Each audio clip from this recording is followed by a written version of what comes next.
नमस्कार विद्यार्थी मित्रांनो, डिस्कस अबाउट एक्झाम या आपल्या प्री एज्युकेशन चॅनलमध्ये पुन्हा सर्वांचं स्वागत आहे. आज आपण इतिहास या विषयावर काही महत्त्वाचे सराव प्रश्न पाहणार आहोत. जी काही तुमची MPSCची एक्झाम असेल किंवा मेगा भरती असणार किंवा इतर काही परीक्षा असतील त्यांच्यासाठी हे सराव प्रश्न नक्कीच तुमच्यासाठी कामात येणार आहे. बऱ्याच विद्यार्थ्यांची कमेंट बॉक्समध्ये कमेंट केली होती की अगदी सोपे प्रश्न आहेत किंवा बेसिक प्रश्न आहेत, त्यामुळे आज आपण हे लेवलचे किंवा हाय लेवलचे थोडे महत्त्वाचे क्वेश्चन आहेत जे पहिल्यांदाच नाही तर आधीसुद्धा परीक्षेमध्ये विचारण्यात आलेली होती. चला तर मग वेळ न वाया घालवता प्रश्नांकडे वळूया.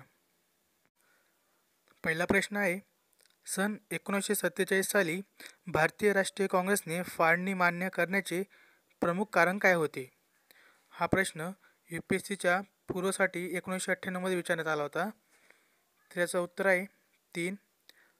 तर मोठ्या प्रमाणावरील धार्मिक दंगली टाळणे. तर हे 1947 साली भारतीय राष्ट्रीय काँग्रेसने फाळणी मान्य करण्याचे प्रमुख कारण होते. भारताच्या स्वातंत्र्याच्या वेळी महात्मा गांधी पर्याय 1 काँग्रेसच्या कार्यकारी समितीचे सदस्य होते. तर महात्मा गांधी हे भारताच्या स्वातंत्र्याच्या वेळी काय होते तर काँग्रेसच्या कार्यकारी समितीचे सदस्य देखील होते. पुढचा प्रश्न आहे, पुढील घटनांचा योग्य कालानुक्रम ओळखा. हा प्रश्न देखील 98मध्ये विचारण्यात आला होता.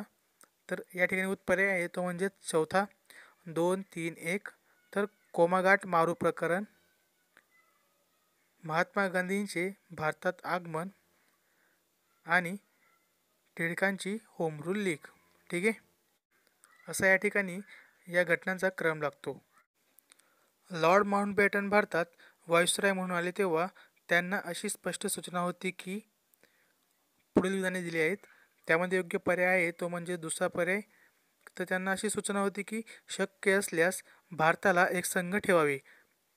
ज्यावेळी लॉर्ड माउंटबॅटन हे भारतामध्ये व्हाईसरॉय म्हणून आले होते तेव्हा त्यांना अशी स्पष्ट सूचना होती की शक्य असल्यास भारताला काय तर एक संघ ठेवावे.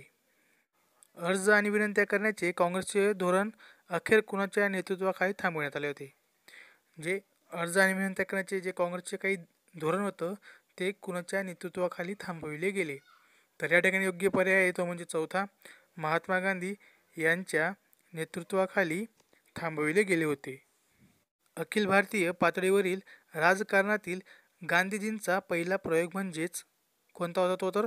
तर या ठिकाणी 4 ऑप्शन आहेत, असहकार, रौलट सत्याग्रह, चंपारण्य आणि दांडीयात्रा. तर या ठिकाणी योग्य पर्याय आहे तो म्हणजेच दुसरा, रौलट सत्याग्रह. ठीक आहे, हा प्रश्न देखील 99मध्ये विचारण्यात आला होता. तर अखिल भारतीय पातळीवरील राजकारणातील गांधींचा पहिला प्रयोग म्हणजे रौलट सत्याग्रह हा होता. भारताच्या फाळणीप्रसंगी ब्रिटिश भारतातील कोणत्या प्रांताने एकत्रित आणि स्वतंत्र अस्तित्वाची योजना मांडली? तर या ठिकाणी याचा योग्य पर्याय आहे तो म्हणजेच तिसरा, बंगाल. तर भारताच्या फाळणीप्रसंगी ब्रिटिश भारतातील बंगाल या प्रांताने एकत्रित आणि स्वतंत्र अस्तित्वाची योजना मांडली होती. दक्षिण आफ्रिकेतून परतल्यानंतर गांधीजींनी पहिला यशस्वी सत्याग्रह या ठिकाणी केला होता. तर दक्षिण आफ्रिकेतून परतल्यानंतर गांधीजींनी पहिला यशस्वी सत्याग्रह हा चंपारण्य या ठिकाणी केला होता. कुठे तर चंपारण्य या ठिकाणी केला होता. फाळणीला पर्याय म्हणून गांधीजींनी माउंटबॅटन यांना काय सुचवले होते? तर या ठिकाणी पर्याय आहे तो म्हणजे दुसरा जिन्नांना सरकार स्थापनेसाठी पाचारण करावे. तर फाळणीला पर्याय म्हणून गांधीजींनी माउंटबॅटन यांना काय सुचवले तर जिन्नांना सरकार स्थापनेसाठी पाचारण करावे. पुढीलपैकी कोणत्या नेत्यांनी 1920च्या अहमदाबाद अधिवेशनात संपूर्ण स्वातंत्र्य हेच काँग्रेसचे ध्येय असावे असा ठराव मांडला होता? महत्त्वाचा प्रश्न आहे. तर या ठिकाणी याचा पर्याय आहे तो म्हणजे तिसरा, हजरत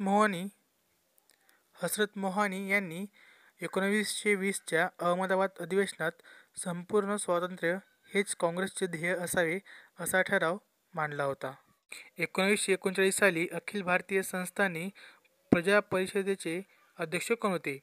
तर या ठिकाणी पर्याय तो म्हणजे दुसरा, जवाहरलाल नेहरू हे होते.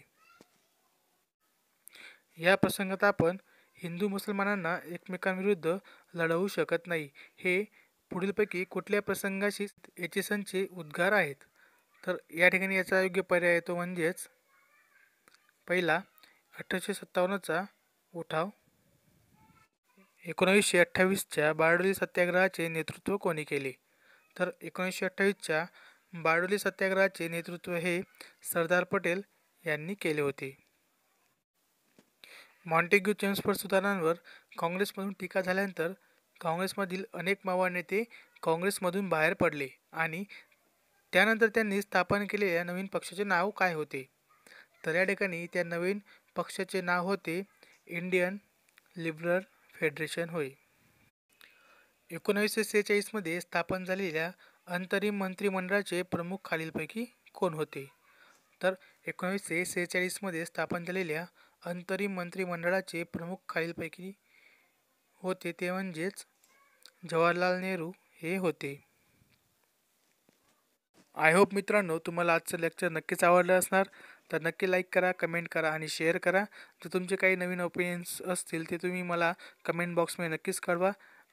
त्याचप्रमाणे अजूनही आपल्या चॅनलला कोणी सबस्क्राईब केले नसेल त्यांनी आधी सबस्क्राईब करून घ्या आणि शेजारील बेल आयकॉनवर क्लिक करा, म्हणजेच असेच येणारे नवीन नवीन व्हिडिओ तुम्हाला लवकर प्राप्त होतील. चला तर मग भेटूया पुढील लेक्चरमध्ये. तोपर्यंत धन्यवाद. जय हिंद, जय महाराष्ट्र.